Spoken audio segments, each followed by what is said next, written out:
सौतेली बहनें। रंगापुर नाम के गांव में शालिनी नाम की एक औरत रहा करती थी। उसे दो बेटियां थी।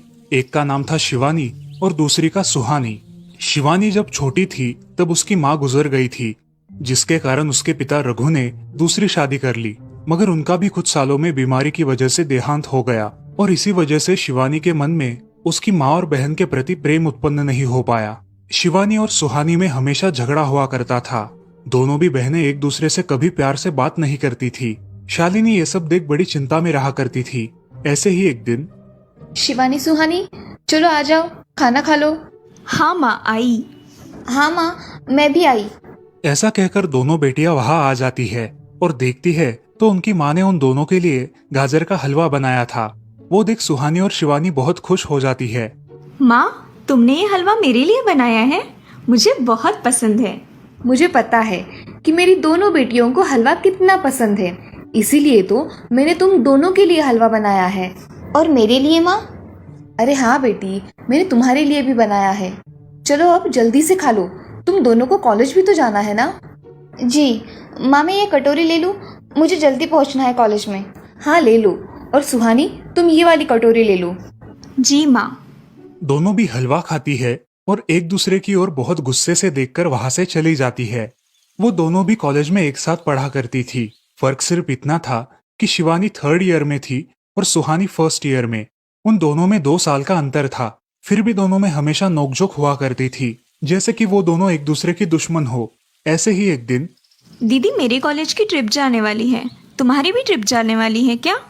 हाँ, मेरी भी जाने वाली है, मगर मेरा जाने का मन नहीं है। क्यों दीदी? क्योंकि वहाँ पे तुम हो। मुझे भी कोई शौक नहीं है तुम्हारे साथ आने का। मैंने ऐसे ही पूछ लिया। मैं जा रही हूँ। शिवानी और सुहानी एक दूसरे की ओर मुंह फेरकर वहां से चली जाती है। अगले दिन दोनों भी कॉलेज में जाती है। तब उनके टीचर उनसे पूछते हैं, शिवानी, तुम कॉलेज की ट्रिप में आने वाली हो? जी सर, मैं आने वाली हूँ।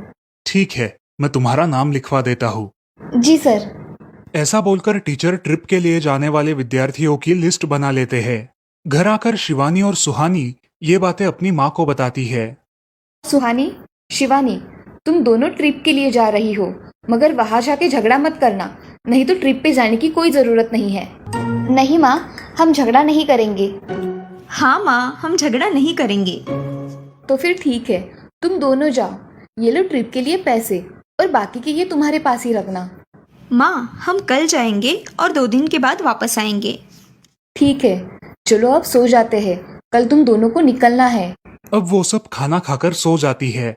अगले ही दिन सुबह उठकर वो दोनों भी अपने अपने बस में बैठकर ट्रिप के लिए निकल जाती है और इधर शालिनी अपने काम में व्यस्त हो जाती है।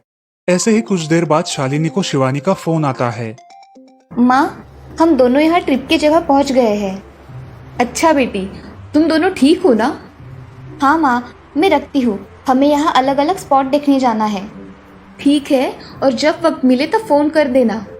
हाँ माँ, अपना और सुहानी का ख्याल रखना। हाँ माँ। फोन रखने के बाद शिवानी और उसके क्लास के सारे दोस्त वहाँ की एक जगह देखने जाते हैं। सुहानी भी उसके क्लास के साथ एक दूसरी जगह देखने निकल जाती है।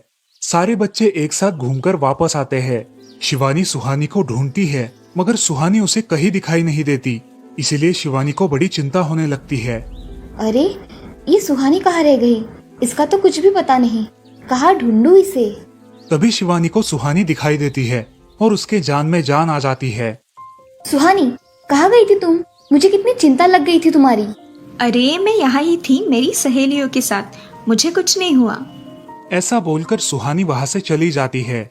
दूसरे दिन सब लड़के लड़कियाँ जल्दी उठकर अपनी तैयारी कर लेते हैं और पहाड़ पर जाने के लिए निकलते हैं। वो सब आज थोड़ा घूमकर शाम तक निकलने वाले थे। सब विद्यार्थी एक हिल स्टेशन देखने चले जाते हैं। शाम होने तक उस पहाड़ी का मजा उठाते हैं, लेकिन सुहानी बिना किसी को बताए उस पहाड़ी के एक अनजान हिस्से में चली जाती है। वहाँ का मनमोहक दृश्य देखते देखते गलती से उसका पैर फिसल जाता है और वो वहाँ से नीचे गिर जाती है। शाम हो जाने के कारण सभी विद्यार्थी वहाँ से निकलने लगते हैं और यहाँ सुहानी एक पेड़ के सहारे उस पहाड़ी की चोटी पर लटकी रहती है। शिवानी सभी विद्यार्थियों में अपनी बहन को ढूंढती है, लेकिन वो उसे कहीं नहीं मिलती। सुहानी को ढूंढते ढूंढते शिवानी वापस उसी पहाड़ी के पास आती है और उसे आवाज लगाती है। सुहानी, सुहानी कहाँ हो तुम? दीदी मैं यहाँ हूँ, बचाओ मुझे, मैं यहाँ हूँ। सुहानी की आवाज की ओर जाते ही उसे पता चलता है कि सुहानी पहाड़ी पर लटकी है। ये सब देखकर शिवानी बहुत घबरा जाती है। शिवानी अपनी पूरी ताकत लगाकर उसे ऊपर खींच लेती है। तुम यहाँ क्यों आई थी? अगर तुम्हें कुछ हो जाता तो मैं क्या करती? माँ को क्या जवाब देती? दीदी मेरा पैर फिसल कर मैं वहाँ गिर गई। मैंने बहुत आवाज दी मगर मेरी आवाज किसी ने नहीं सुनी। तुम ढूंढती हुई आई और मुझे बचा लिया। तुम दुनिया की बेस्ट दीदी हो। हाँ सुहानी, चलो अब घर जाने के लिए देर हो जाएगी, बस निकल जाएगी। सुहानी को ऊपर खींचते वक्त शिवानी के हाथ पर बहुत सारे जख्म हो गए थे, इसीलिए सुहानी अपनी ओढ़नी फाड़कर उसके हाथ पे बांध देती है और अब वो दोनों बस के पास चले जाते हैं। क्या हुआ है शिवानी, हाथ से खून बह रहा है तुम्हारे? कुछ नहीं सर, मैं वहाँ पे गिर गई थी, अब मैं ठीक हूँ। टीचर और सारे छात्र गाड़ी में बैठकर घर जाने के लिए निकलते हैं। घर आने के बाद शिवानी सारी हकीकत अपनी माँ को बताती है और वो सब सुनकर माँ दोनों को गले लगाकर रोने लगती है। तुम दोनों एक दूसरे के साथ होते हो इसीलिए मुझे कोई टेंशन नहीं रहता, मगर मेरी बच्चियों खुद का भी ख्याल रखा करो।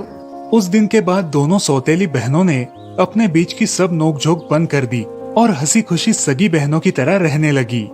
दोस्तों, इस कहानी से हमें ये सीख मिलती है कि हम सबको एक दूसरे के प्रति द्वेष की भावनाएं छोड़कर प्यार से रहना चाहिए। चंदनपुर नाम के गांव में चंपा नाम की एक औरत रहती थी। पति, 2 बच्चे और एक बेटी, ऐसा उनका पूरा परिवार था। उसका पति श्रीधर पोस्ट ऑफिस में जॉब करता था। उसके कमाई से ही घर चलता था। चंपा ने अपने घर के सामने एक छोटी सी दुकान खोल के रखी थी। उससे उसे जो भी मुनाफा होता वो अपनी बेटी की शादी के लिए जमा करके रखती। ऐसे ही बहुत दिन बीत जाते हैं। अब बच्चे भी बड़े हो जाते हैं। बड़ा बेटा अशोक डॉक्टर और छोटा बेटा रवि वकील बन जाता है और दोनों अपनी ट्रेनिंग पूरी करने लगते हैं। एक दिन उनकी बहन ज्योति के लिए एक अच्छा रिश्ता आता है और ज्योति की शादी पड़ोस के गांव के सरपंच जी के बेटे से हो जाती है। ज्योति बहुत ही कामचोर और गुस्सा करने वाली होती है। इसी कारण उसके ससुराल से उसे निकाल दिया जाता है। वो अपने पति को लेकर अपने मायके रहने आती है। अब चंपा का जमाई दुकान चलाता है और चंपा और ज्योति आराम से वहाँ रहती है। अरे ज्योति, जरा अपने कामचोर पति को कुछ काम करना क्यों नहीं सिखाती हो? कुछ काम का नहीं है वो। अरे हाँ माँ, उनके पिताजी ने तो उन्हें ही घर से निकाल दिया और हमारे माथे मर दिया। जाने दो, पति है। माँ और बेटी इसी तरह तानेबाजी करती रहती। अब बड़े बेटे अशोक की शादी उन्हीं के गांव के एक लड़की से करा दी गई, लेकिन उस लड़की से भी चंपा बहुत काम करवाती और वो बेचारी सासू माँ का आदर करके सब काम चुपचाप करती थी। एक दिन वो काम करके थक गई और एक जगह पर बैठ गई। ए कामचोर कमला, इतना सारा काम पड़ा है घर में, क्या वो तुम्हारा बाप आके करेगा? चलो उठ, काम कर। हाँ हाँ माँ जी, करती हूँ। ऐसा कह के कमला अपने काम पर लग जाती है और सारा काम खत्म कर देती है। चंपा अपने बेटे अशोक से घर आने के बाद चुगलियां किया करती थी। अशोक घर आकर कमला को बहुत भला बुरा कहता और कभी कभी तो उस पर हाथ भी उठाया करता था। ये सब रवि देखा करता था और रवि को बहुत बुरा लगता था। अशोक मारने आता तो रवि बीच में पड़ जाता और माँ बाप को डांटता था और वही झगड़ा खत्म हो जाता था। ऐसा बहुत दिन चलता रहा। रवि को रंजना नाम की एक लड़की बहुत पसंद थी, जो कि एक न्यूज रिपोर्टर थी। क्या तुम मुझसे शादी करोगी? मुझे तुम बहुत पसंद हो। हाँ, मगर रवि, तुम्हारे घर में तुम्हारी माँ का बर्ताव मुझे बिल्कुल पसंद नहीं है, इसीलिए पहले तुम इसका कोई हल निकालो। अरे रंजना, मैं हूँ ना तुम्हारे साथ, तुम्हें टेंशन की क्या बात है? मगर रवि, तुम भी अगर मुझे मारने पीटने लगे तो मैं तुम्हें कोर्ट में खींचूंगी। अरे हाँ बिल्कुल, वो तो तुम्हारा अधिकार है। अगले दिन रवि अपने घर में रंजना के बारे में बताता है। रवि की माँ चंपा उसे साफ मना कर देती है। रवि, तुम्हें कुछ समझ आता है या नहीं? अपनी बिरादरी की लड़की से शादी करो बेटा। इस घर में ये आखिरी शादी है और मेरे भी कुछ अरमान है बेटा। अजय, आप कुछ कहते क्यों नहीं? हाँ बेटा, तुम्हारी माँ सही कह रही है, तुम इसकी बात मान जाओ बेटा। नहीं पापा, मैं शादी करूंगा तो सिर्फ रंजना से, वरना मैं शादी नहीं करूंगा। सब चुप हो जाते हैं। अगले दिन रवि मंदिर से शादी करके घर आता है। सब अचरज से रवि की ओर देखते हैं और चुपचाप अपने कमरे में चले जाते हैं। कमला उन दोनों का स्वागत करती है और वो दोनों अपने कमरे में जाते हैं। कैसे लगा मेरा घर? अच्छा है, मगर सब मिलजुल के रहे तो और भी अच्छा होगा। रंजना, तुम्हें मेरी माँ को सबक सिखाना होगा, तभी घर के सारे सदस्य ठीक हो जाएंगे।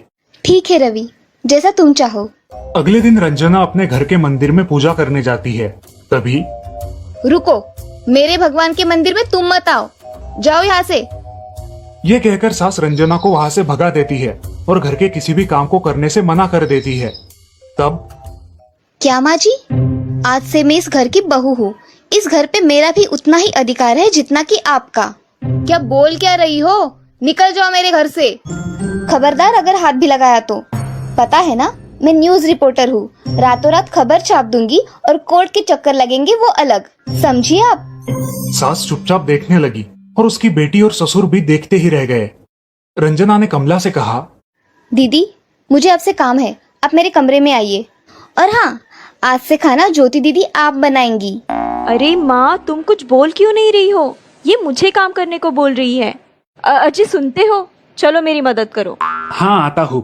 ज्योति किचन का काम करने चली गई और सास बाहर का काम करने लगी। रंजना कमला को लेकर अपने कमरे में गई और उससे कहा, कमला दीदी, आप कुछ कहते क्यों नहीं? आप चुपचाप सह लेती हो, उसका ये नतीजा है। अब देखो दीदी कैसे काम कर रही है। आप कुछ काम करती थी क्या शादी के पहले? नहीं रंजना, मगर अब घर से ही अपना खुद का कुछ व्यवसाय शुरू करने का सोच रही हूँ। बहुत अच्छे दीदी, अब आप किसी से मत डरिए, हम हैं आपके साथ। सच में किसी के साथ होने का कितना महत्व होता है।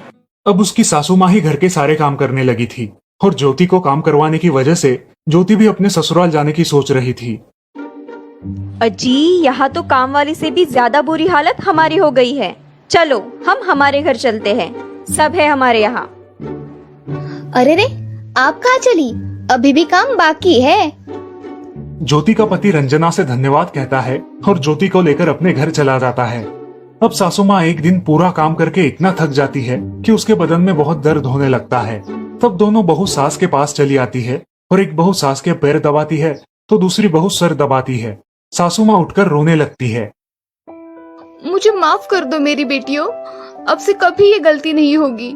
सास को उसके किए पर पछतावा होता है और ये देखकर घर के सभी सदस्य बहुत खुश हो जाते हैं। रवि और रंजना भी बहुत खुश होते हैं। वाह बहू, जो आज तक नहीं हुआ वो तुमने करके दिखाया। बहू हो तो ऐसी। रंजना अपने बर्ताव के बदले माफी मांगती है और अब सब लोग खुशी खुशी रहने लगते हैं। तो दोस्तों, इस कहानी से हमें ये सीख मिलती है कि हम सब मिलके परिवार बनता है और हम सब परिवार का महत्वपूर्ण अंग होते हैं। परिवार के काम मिल बांट कर करना ये हमारी वैयक्तिक जिम्मेदारी है।